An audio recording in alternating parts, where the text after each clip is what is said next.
Nama saya Bintang Yailin. Saya akan mempresentasikan makalah teman-teman saya. Motivasi belajar. Motivasi belajar adalah dorongan atau penggerak yang menyebabkan seorang untuk belajar atau mempelajari materi pembelajaran.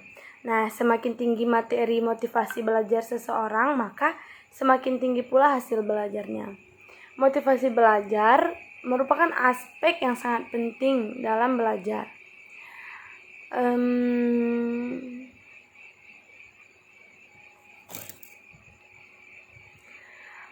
Menurut Djeramah, motivasi yang berasal dari dalam diri pribadi seseorang, motivasi intrinsik, yaitu motivasi yang menjadi aktif atau yang berfungsi, tidak perlu dirangsang dari luar.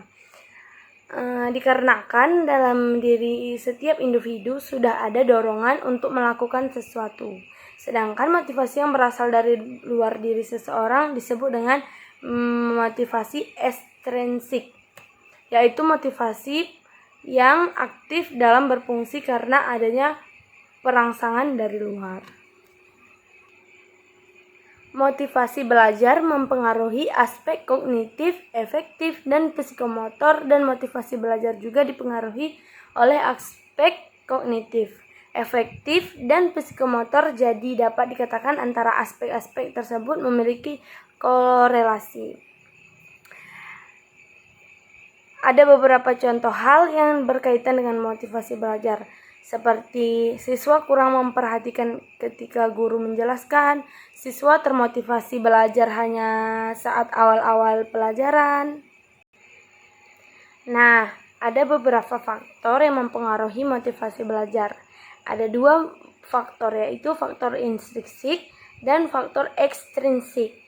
Nah, faktor intrinsik ini faktor dari dalam diri, dan faktor ekstrinsik itu faktor dari luar diri.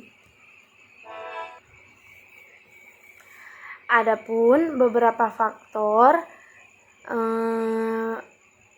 intrinsik adalah seperti minat, cita-cita, kemudian ada kondisi siswa, kemudian ada 3.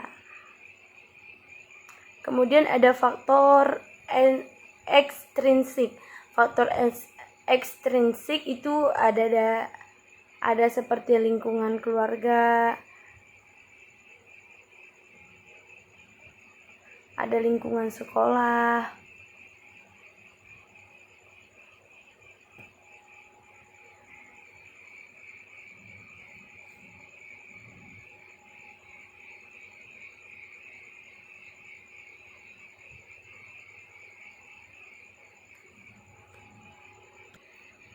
dan ada juga faktor lingkungan masyarakat.